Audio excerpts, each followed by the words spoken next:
To talk through how to support employees and members with their retirement planning in light of COVID-19, I'm joined down the line by Jonathan Watts-Ley, Director at Wealth at Work. So Jonathan, what are the key issues that individuals face at retirement in the light of COVID-19? I think one of the key ones is the volatility. So a lot of people that are coming up to retirement or perhaps thinking about retirement will see that their values of their pensions has certainly gone down. It's been quite volatile in the last few weeks, and that can make them think again about their retirement and what income they might generate. Of course, it's not just their pension either. There might be other assets that they were hoping to use in order to have income in their retirement. So ISAs, for example, might be a good example of that if they're in a stocks and shares ISA. So that volatility is certainly means that people need to have a think about their retirement plans. And I guess that's the key word, is that they need a plan. I think the other thing as well is the cashing out. So clearly people that are thinking about retirement, when they see that volatility, there may be a temptation to cash out. But if they do that, then clearly there could be tax implications of that. So that's not necessarily the right thing to do.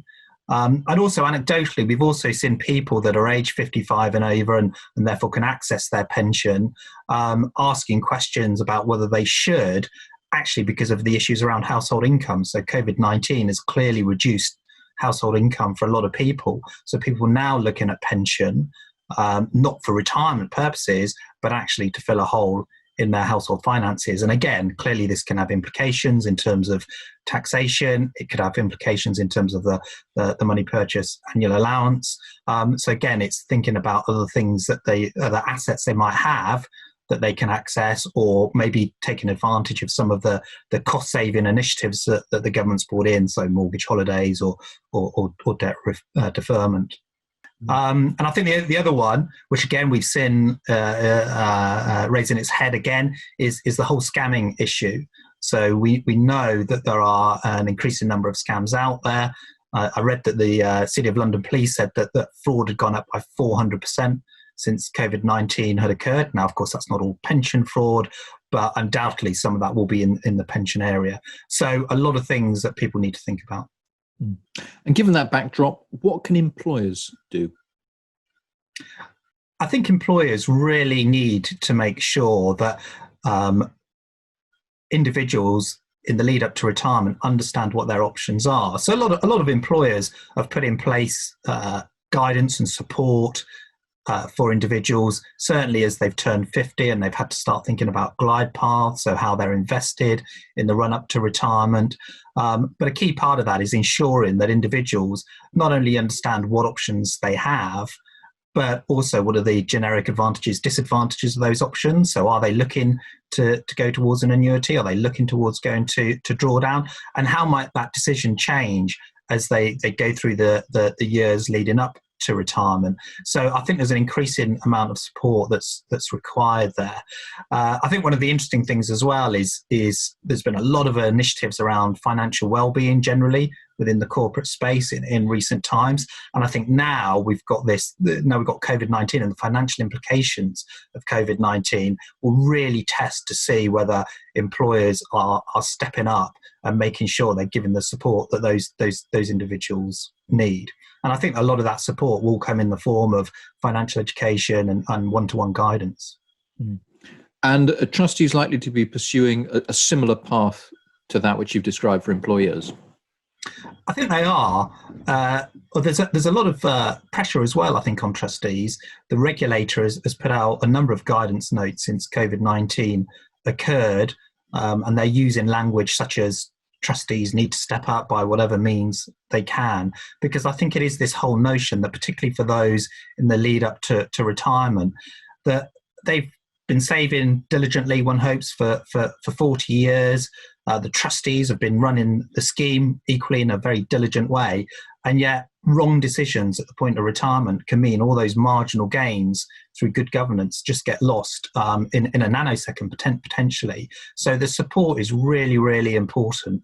And of course, at the end of the day, people only save into pension plans so that they can derive a benefit when they retire in terms of the income they get. Whereas if they make poor decisions, then that will clearly influence the amount of money they have in their back pocket every week, every month in retirement. So that having a process in place and ensuring that trustees have that in place is so important in the lead up to retirement. And how are the delivery mechanisms for pensions changing given the current environment? Yeah, so there's a key change here, which is the obvious one, which is people can't go into meeting rooms. So typically where there might have been a lot of seminars going on for retirees, clearly that cannot take place anymore. So the two key changes we've seen is the use of webinars. So getting groups of people together on a webinar, which replicates the seminar to a certain extent, although it is fair to say that and I'm sure anyone who's been on a conference call with a number of people on it, it doesn't quite have the flow perhaps that you would have at a seminar, and perhaps it doesn't quite have the richness of debate of delegates that you would get if everybody was in a room. But having said that, we've certainly done a lot of development work on webinars, and I think some of the nuanced behaviours, if you like, of using webinars we're learning from, and they are improving. So a lot of employers are certainly putting those in place, and we're running quite a lot of those at the moment. And the other key change is a lot more one-to-one guidance, either telephone calls or virtual meetings, particularly for those people that are looking to retire in the next few months. So people that need help, they need help now. Actually, there's additional complications because of COVID-19 and the impact that might have had on the funds available. So people need to talk. Clearly, they can't do it face to face. So that telephone and virtual meeting, again, has really taken off in the last few weeks. And do you see any long-term implications for retirement planning as a result of COVID-19? Well, I think the jury's probably still out in terms of certain behaviours. So, for example, there's been some debate about, because household income will be going down, does that mean people will contribute less into pensions in the first instance? There's no real evidence of that yet, but that may appear over the coming weeks and months. I think anecdotally also, there's this issue around people that even have got to the age of 55 so can access their pension.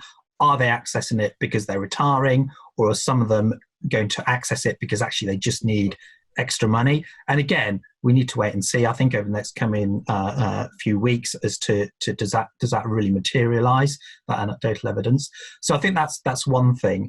I think the other thing is around making sure that there are proper processes in place, because I think now there's a massive void between, if you like, at worst getting scammed, and at best making a real informed choice about your retirement, given all the complexities. So I think there needs to be a stepping up generally towards that. But the good news is a lot of organisations are. Certainly, we work with a lot of employers and trustees who are really stepping up and making sure that there are better outcomes. And at the end of the day, you never have an individual, you never have a member of a pension scheme or an employee turn around after those sorts of interventions and say, that was a waste of my time. They always respond with, that is so valuable, what I've learned. So we know it's the right way to go. We have to leave it there. Jonathan Watts-Ley, thank you for joining us. Thank you.